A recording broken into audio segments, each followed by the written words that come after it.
Hi everyone. So have you ever wondered why you had to spend so much time in school learning some of what seemed to me like things you were never going to use again? Now, I don't know about you, but I actually haven't used a lot of the things that we spent time learning. I know that there's got to be some method to the madness, but my husband and I have talked a lot about this, and he brought up this song Kodachrome by Paul Simon. And in the song he says, so when I think back to all the crap I learned in high school, it's a wonder I can even think at all. And I thought that was so funny and so apropos. And because we've often thought to ourselves, some of the things that would actually really benefit people that could literally save their lives, they don't teach. But they spend all this time teaching you stuff that most people don't even end up using. So one of the things that we created in our Brain Thrive by 25, our program, is to help kids fall in love with their brains so that they start making good decisions early in life. Because your brain's not fully formed until it's 25. And so we came up with this program to actually teach kids how to take care of their brain, make good decisions, actually keep their brain healthy. And in one of my classes, when I was teaching our nutrition lifestyle program at our clinics, the same one we teach our patients, one of the girls, women actually, a very successful businesswoman in her 40s, stood up and started crying. And she said, she was actually angry. And she said, it's unbelievable to me. She goes, I haven't had a sober food day since I started high school. And when I think back to all the stuff that I had to learn in school that has done me absolutely no good, they didn't teach me the one thing that could have saved my life. She said, I've been sober now, sober with food, and not actually having bulimic behavior for several weeks. And this is the information that could have saved my life. And she was actually angry about it. So it's really interesting because I did a live chat a little over a week ago, which I'm sorry I've been gone so long. Any of you who think, if you've got kids, any of you who think that as your kids become teenagers, you're going to have more time, good luck with that. So my daughter is going into high school and I have less time than I've ever had, but I love it. I have chosen to spend time with her and making sure that she is, just a really great kid. She's amazing. So I want to make sure that I have all the time I can spend with her right now. So time is one of the things that really works. But about a week and a half ago, I did a live chat, and I did it on kids and on, how like your children's behavior and your parenting and things like that. And I got several comments on that. In fact, a lot of people wrote in, more than I expected. So some of the interesting information that I got back from you, I thought, I better do a follow-up on this. In fact, I told a couple people that I would do it in a live chat because I was getting too many requests. So I wanted to just touch on a couple of major points. One mom wrote to me and she said, well, this is interesting. What do I do if my child doesn't trust me because I have lied to my child and they've caught me lying to them? That's a really good point. So that's something that I thought we should really discuss. Another mom said, I wish I had implemented these strategies when my son was young, because I didn't, and as soon as my son turned 18, he went to jail. So what do I do now? It's too late. If it's too late, what do I do? And a third mom actually wrote in and said, described a son that she was struggling with because her son had struggled a lot in school, socially and academically, and she was wondering if it was like a learning disability. And so she spent a lot of time, energy, money helping her son, but she was wondering now if she might have enabled him. Because when she got him into doing sports, he did really, really well in sports. And so they really spent a lot of energy on that. This kid did exceptionally well in sports, ended up going to college. But then as soon as that was over, now all of a sudden, she can't get this kid to do anything. Not take initiative in his own life, won't do anything around the house, won't do anything to help, won't get a job, nothing. So she's confused. She's like, is this a behavioral issue? Is this a brain issue? What do I do? I have no idea how to handle this situation? So those are all really good questions, and they're not simple. I wish they were that simple. So I actually do what I always do in these situations, and I ask people around me who are really smart. So I actually asked my husband, and I know a lot of this because of what we do in our clinics, but I always talk to the people who are close to me that can help. So couple of things. Let's touch on the first one. Okay, the mom who lied to her child. So I often say your kids don't do what you say, they do what you do. They don't do what you tell them to do, they're going to model your behavior. So you are constantly modeling for your child. So if you are lying to your child, don't be surprised when your child lies to you. That's why in our house we have a lot of really interesting, uncomfortable, awkward conversations, because we don't lie to our daughter and never have. So it's not a good practice. So if you're caught lying to your child, it's not like it's not too late. You can turn that around, but again, you're modeling. So if you want your child to learn how to say, I'm sorry, if you want your child to learn how to apologize, probably you should start there. But I would strongly suggest getting help for that, professional help, because you need to learn how to build a bridge. In that case, you got to tear down that wall and build a bridge. So you have to learn how to gain trust again, and to build trust sometimes takes a little time. I don't know how bad the lying was. I don't know what it was about. You know, if it was about the tooth fairy, that's a little different. My daughter actually was infuriated with me. She was furious with me when she found out about the tooth fairy. So hopefully you don't have little kids watching.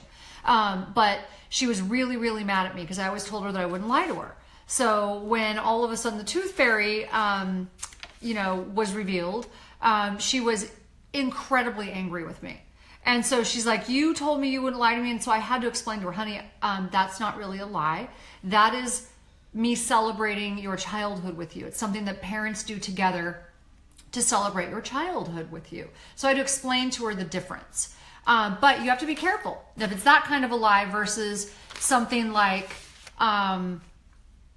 you're lying to your child about something that's harmful, something that really does damage trust long term, then I would get some professional help to help you rebuild that trust, and learn to apologize. I mean, I apologize to my daughter frequently because that's how they learn. So that's one thing. The second thing was the mom whose kid went to jail. She feels like she didn't have her child paying consequences early enough in life, like she tried to fix everything, and that might be true. So for those of you listening now and you don't have kids that are 18 yet, it's a really good point. So learn from someone else's mistakes. A wise man learns from his mistakes. A wiser man learns from someone else's. Let your kids pay consequences while consequences are cheap before they turn 18. But that means, that's the really hard thing to do. The really hard thing to do is to let them fall and let them pay consequences. So she's saying she wished that she had done that sooner. And she's asking if it's too late. I don't know. I don't know what the motivation is for her child. Unfortunately, being in jail sometimes leads to recidivism, right? It leads to this culture. Unfortunately, we're not really doing a good job of rehabbing people. We're doing a better job of, turning people into criminals if they're in jail for very long. So that depends on how motivated the person is. They certainly can turn around, but they have to want to. They have to be motivated enough. And there has to be some strategies in place. The other question in that case, and in all cases that I would ask, is there anything underlying going on? Does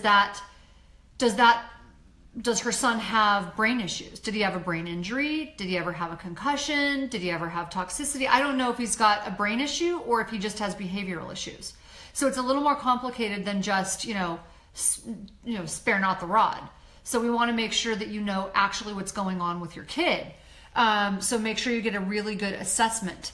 And when we talk about assessment, I want you to think about several things with an assessment.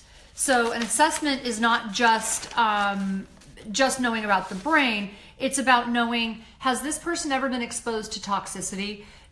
Are they smoking a lot of pot or drinking a lot of alcohol that's causing brain damage? Have they hit their head? Have they ever had a concussion? What about Lyme disease? Have you ever had a blood test taken to show if they've ever had Lyme? Or have you ever had a blood test taken to show if their hormones are out of whack? Or thyroid. Okay, so you want to know everything going on, so you want to do a full assessment. And then you also want to ask yourself the question about behavior. Do they need behavior modification, right? Do they need to go to therapy and do anger management? Because we think of it like hardware and software. So if you've got great hardware, meaning your brain works really well, but you have lousy software, you're doing terrible input, and you're not teaching your kids how discipline when they're young, and delayed gratification and all of these things when they're young, then that's the lousy software. Or negative thinking is the lousy software. Or vice versa. You could have bad hardware. You might have had a brain injury or toxicity, and you could be a great parent and doing all these great things, and they're not working and you don't know why. It's time to get assessed and figure out what's going on. So you might want to know, if there's something underlying that. I certainly would want to know. And that goes for the mom who struggled with her kids socially too. Obviously, this kid was able to apply himself and pay attention. The one who went to college and was an athlete, that kid was able to pay attention. That kid was able to apply himself when it was something that he loved. But there might be another reason to that. So, like even in the case of ADD and autism and different, all sorts of other things, those kids can apply themselves when it's something they love that they're able to focus on. That doesn't mean that they're able to do it in every case. Now, if that's not the case, she didn't tell me. If that's the case with her kid, if he doesn't have ADD, he's not autistic, he doesn't have some learning disability that I don't know about, then ask yourself, I don't know, did you enable this kid? Did you make it too easy for him? And if so, take your power back. What we see a lot is parents trying to control their kids, but not actually exercising their own power. So when people tell me, well, there's nothing I can do. Well, the truth is it's hard to do the thing that actually works, right? There's a lot you can do. You can't actually physically force your kid, especially if they're an adult child or close to an adult, physically force them to do something most likely. That's going to cause a lot of problems. But you can exercise your own power. If you've been paying for their life, you don't have to pay for their life, right? You can actually make them work to actually get something accomplished. So, there's nothing that says that, a pair of sweats and a mattress on the floor are not sufficient if that kid is not willing to do anything. You don't need to be doing laundry. You need to take your power back. Stop trying so hard to control them. Just let them know, these are the expectations I have. These are the consequences. You make your choice. Let them make their choice. But the truth is, and this is what I mean, it's much harder to do that. It's so much easier, even though parents complain about it, be honest with yourself. It's easier to yell and scream and then go fix it yourself and let your kid off the hook than it is to let your kid pay the consequence. I know, I cleaned my kid's room out for 3 months. So I made her earn every single thing in that room back. Fortunately, I did it when she was 6. But also doing it when she was 6 meant a lot of screaming and yelling in the house. Oh well, I'd rather do it when she was 6 than when she was 16. Now I have a kid who's amazing. I'm so proud of her. She's going into high school and she just finished 8th grade with all A+. But it's not the grades we celebrate, it's the effort. And when you put those behavior modification tools into place when they're young and you let them make their own decisions, and you let them pay the consequences. If the decisions are good, they get good consequences. If decisions are bad, they're bad consequences. It hurts. It's not easy for you. The easy thing to do is to yell, scream, and still take them to Disneyland. The hard thing to do, which I have also done, is to let them yell and scream, not you. You don't yell and scream. And you just quietly turn your car around and go home while they continue yelling and screaming. I don't take kids to Disneyland who treat me that way, and neither should you. I don't do X, Y, or Z for kids who treat me that way, and neither should you. And it sounds simple, it's hard, but it's the easier thing to do long term. So I wanted to touch on all 3 of those things because I'm getting a lot, but they are all sort of related to one of those 3 ideas that those moms wrote in with. So that's what I wanted to talk to you about. Was we do have a program called Brain Thrive by 25. It's really great, especially over the summer. Kids can actually get college credits for it. It's on our website, Brain Thrive by 25. You can go to amenclinics.com and find it. Or you can go to amenuniversity.com and find it as well. But that might be something you want to think about just to get kids. See, what that does is it helps motivate them to want to take care of their brains, as opposed to you telling them they can't smoke pot. In the history of the universe, I don't know when that's ever worked with teenagers, because they just think you're not cool and you don't really know what's going on. But if you get them to understand the why behind it, why? Because it actually messes your brain up. So that's why we want you to get them excited, let them get motivated internally to listen to their own internal voice. So just my 2 cents on that. And I do want to highly recommend, if you are having problems even with a teenager, the book Love and Logic. It's a really great book. We have a podcast we did with Jim Fay. He's amazing. If you've got little kids, then there's Love and Logic for young children. And if you've got teenagers, there's Love and Logic for teens. But they're really, really great books for really, I mean, for me, it just changed my life when my daughter was really little. And just remember, I mean, you just have to ask yourself, what do I want the outcome to be? Do I want long-term pain or short-term pain? Right? So long-term pain is to make it easy for them now and just give in to all of the temper tantrums. But the short-term pain is to do the hard thing now and not have your kid go to jail when they're 18, or not have the kid refuse to go get a job, or, you know, just argue with every single thing you do and not be productive and not be happy and not be purposeful.